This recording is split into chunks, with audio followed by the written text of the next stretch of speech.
Olá pessoal, eu sou Miguel do Rosário, editor do blog O Cafezinho. Hoje vamos analisar uma pesquisa do site Poder 360. O nome do instituto lá que eles criaram é Data Poder 360, que eles começaram a fazer pesquisa já em 2018, fizeram muitas pesquisas já. Não é um dos mais tradicionais, mas enfim, serve para a gente fazer uma análise. A gente sempre compara com outras pesquisas, né, acrescenta a nossa própria observação empírica da realidade, né, ao que a gente está farejando no ar, e daí a gente chega a alguma conclusão. Nessa pesquisa aqui, que foi feita entre os dias 11 e 13 de maio, Bolsonaro mantém os seus 30% de sempre. E ele... Agora, é importante que na pesquisa feita no início de abril, pelo Data Poder 360, Bolsonaro tinha 36%. Esse Data Poder, o método que ele usa, de alguma maneira, beneficia o Bolsonaro em relação a outros institutos. Ele tinha 36% no início de abril, depois, aí no final de abril, deu uma queda para 29%, e agora está em 30%. Né? Agora a gente tem que analisar os dados estratificados, ou seja, por renda, por escolaridade.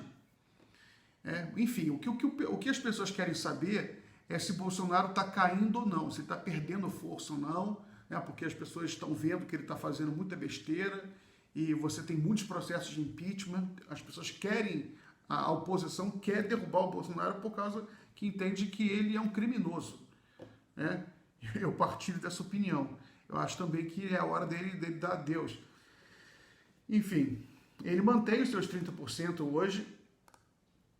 Só que quando você analisa os dados por dentro, você vê que ele perdeu ele está perdendo prestígio em setores sociais importantes. Né? Você não pode ver apenas os números brutos, você tem que ver, analisar o que os números dizem. Né? Você tem que espremer esses números para ver o que eles dizem, o que eles oferecem, né? de análise, de informação, para a gente entender a realidade. Né?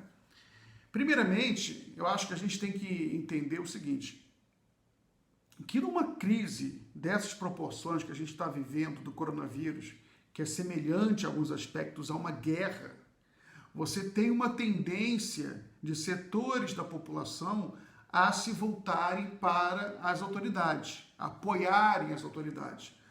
A gente, nos últimos 15 anos, quando a gente já começou essa era da informação, né, tudo tem muita pesquisa. Eu lembro no 11 de setembro, nos Estados Unidos, 2001, né, 11 de setembro de 2001, o George Bush, ele estava muito mal de popularidade. No dia seguinte, a 11 de setembro, a popularidade dele vai a 90%. Em crise nacional, aí depois aconteceram várias outras crises, e é sempre assim, crises desse tipo muito dramáticas, muito drásticas, elas produzem um efeito momentâneo de fazer a população se voltar para o líder, para dar uma espécie de carta branca. Vamos lá, agora é a hora, é com você. A população, ela age assim. Não dura muito também, não é uma coisa que dure muito. Né? É um momento em que a população, por instinto de sobrevivência, ela entende que ela tá uma turbulência no avião muito grande e ela fala, tem que confiar no piloto. Aliás, a analogia é perfeita para mim. Você está no avião, né? E geralmente você nem pensa no piloto do avião, você está lá vendo seu filme no avião, lendo, né, dormindo, mas começa a ter uma turbulência muito grande, o seu pensamento se volta para o piloto, você mentaliza o piloto, fica desejando sucesso a ele. Pô, tomara que esse piloto seja bom, tomara que ele seja um cara muito competente. É o que acontece também na política, em momentos de crise muito dramáticas, a população mentaliza o presidente, pô, tomara que ele faça a coisa certa, pelo amor de Deus, faça a coisa certa. Então, as pessoas dão um voto de confiança nesse momento. Né? E já tem pesquisas em outros lugares do mundo, e todos os presidentes que demonstraram o mínimo de bom senso experimentaram uma alta muito grande de aprovação Até o Trump, no primeiro momento, experimentou uma alta de aprovação, e agora parece que ele está caindo, porque ele também só fala besteira. Mas no caso do Bolsonaro, ele foi no caminho contrário, ele caiu, né? Agora, o que eu quero dizer é que, se você for analisar bem, o Bolsonaro poderia ter caído mais ainda, se não fosse esse movimento instintivo, natural, né, da população de desejar sucesso para o piloto num momento como esse. Então, a gente tem que dar esse desconto, entendeu? Na realidade, o Bolsonaro, ele poderia ter caído mais, e a gente tem que entender também que a pesquisa não diz tudo. Pesquisa não diz tudo, porque pesquisa, ela é um retrato do momento, né? E a gente, para analisar uma situação política, a gente tem que usar a pesquisa como um retrato do momento, sempre dando muito desconto, porque as pesquisas erram muito, mas a gente tem que tentar analisar para onde elas apontam, né? Tem que ver para onde vai, né? Para usar um papo meio de nerd aqui, né?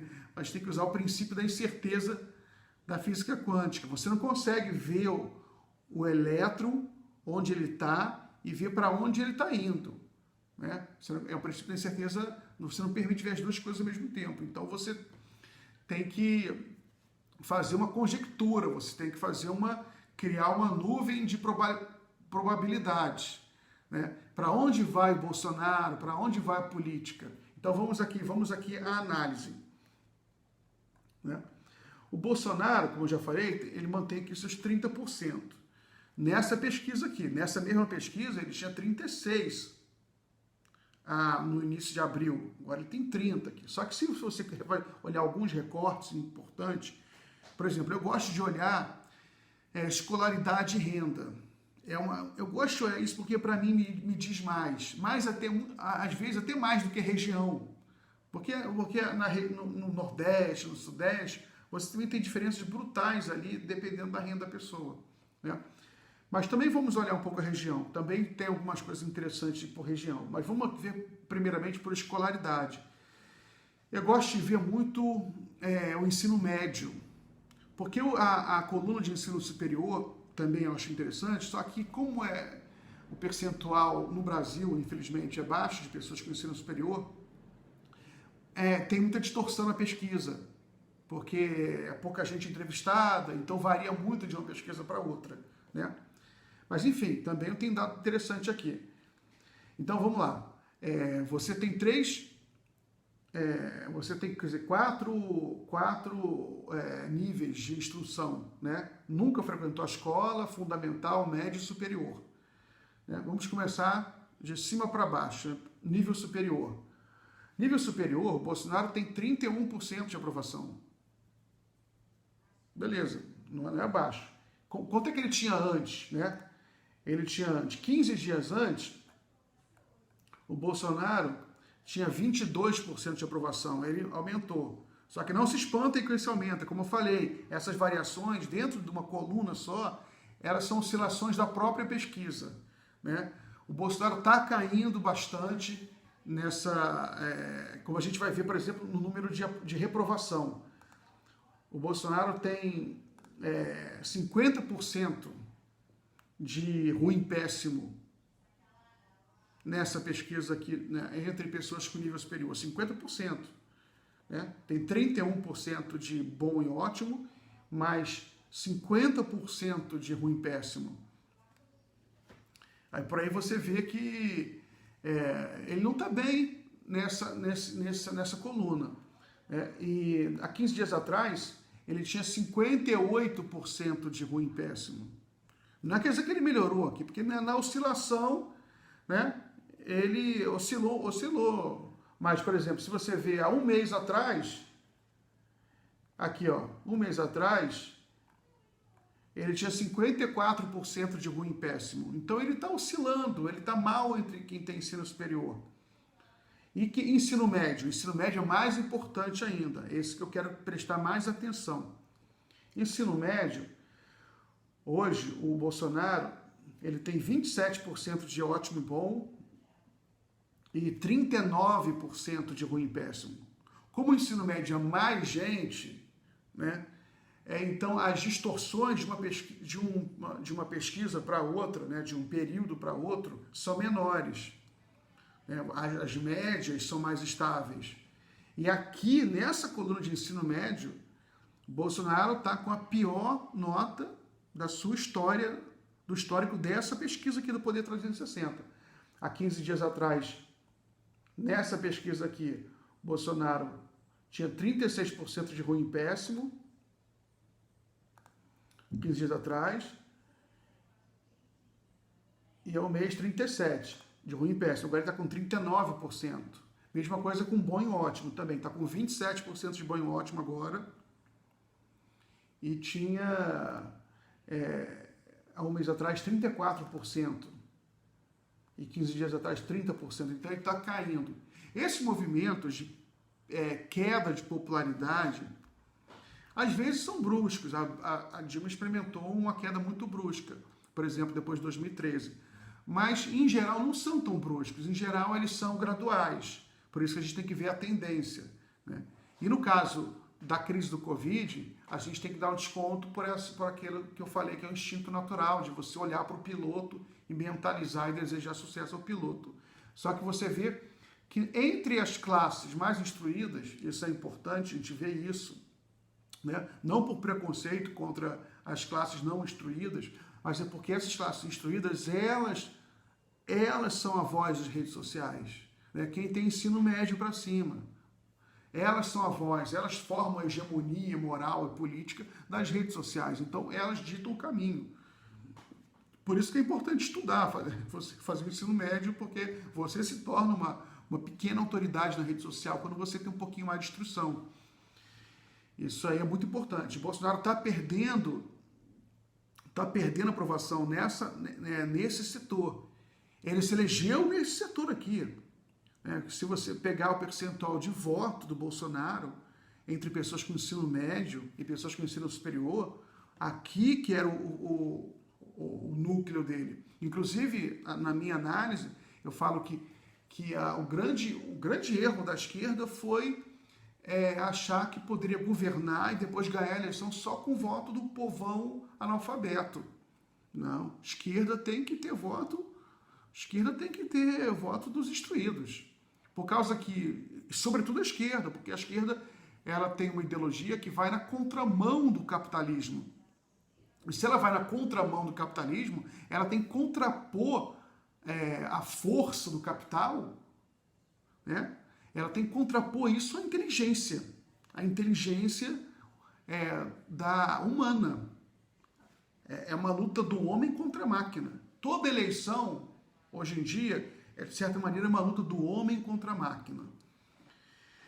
Então, o caso do homem representando o trabalho e a máquina representando o capital, né? Evidentemente que você é uma maneira muito simplificada de você dizer isso, porque na realidade a gente tem que desenvolver um pensamento, um projeto em que você tem uma economia altamente tecnológica com o uso das máquinas. A gente tem que controlar as máquinas e não ser controlado por elas. Só que a gente tem que fazer investimento em máquina, em indústria, em inteligência artificial, justamente para poder controlá-las e não ser controlados até por máquina de fora, né?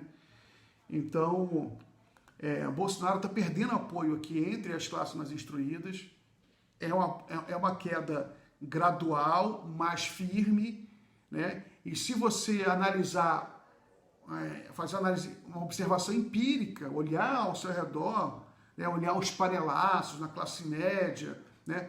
Ver a imprensa ela reflete muito esse pensamento da classe média, no bom e no mau sentido.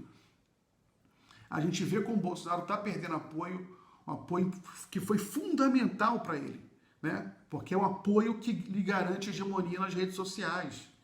E esse apoio ele está perdendo. Agora, ainda não perdeu completamente. Agora, se a gente analisar como ele está agindo, como o Bolsonaro está agindo de uma maneira completamente desastrosa, ajudando o vírus a se propagar no Brasil, né? Negando a ciência, demitiu já 2 ministros da saúde, então a gente pode prever que ele vai continuar perdendo apoio nesses setores sociais. Esse apoio pode ser compensado em parte por um setor popular que está ganhando ajuda do próprio governo, né? Os tal de R$ 600, ele já se reflete nas pesquisas entre as pessoas que não têm renda. Imagina, a pessoa que nunca teve renda na vida, nem Bolsa Família ganhava R$ 50 só de Bolsa Família, agora está ganhando R$ 600 ou R$ 1.200. É evidente que essa pessoa não vai bater palma, pô, viva o Bolsonaro, viva o governo. Só que isso aí é perigoso, a gente tem que pensar isso, pensar uma maneira de evitar esse voto demagógico, populista, né? Agora, a gente tem que analisar como é que está nos outros setores que formam essa hegemonia nas redes sociais. E nesses setores o Bolsonaro está caindo gradualmente e vai cair mais, né? Ainda temos muito trabalho pela frente. Amanhã, terça-feira, vai ter um evento importante, a partir de 6h30, vão ter shows de artistas e debates, e a partir de 8 horas vai ter um Fora Bolsonaro na janela, e vai ser importante que todos participem disso. E sobre isso também tem uma treta aí, o PT não foi convidado, o PSOL, o PCdoB, isso aí é um evento para todos, né? Todos podem participar, né? O PT pode organizar o seu evento, as janelas são livres. Eu acho que a gente não pode deixar esse tipo de treta proliferar muito. Eu acho que é importante, que eu acho que o PDT e o PSB e outros partidos, a Rede, quiseram marcar posição, né, marcar posição política também sobre o seu próprio campo. Não é um evento apenas para o Fora Bolsonaro, embora evidentemente o foco principal seja esse, mas é também um evento para a própria oposição se identificar, né, se apresentar à sociedade. Olha, nós somos o PSB, o PDT e a Rede, nós somos esquerda também, nós somos contra o Bolsonaro, nós participamos do governo do PT, só que temos críticas, somos diferentes.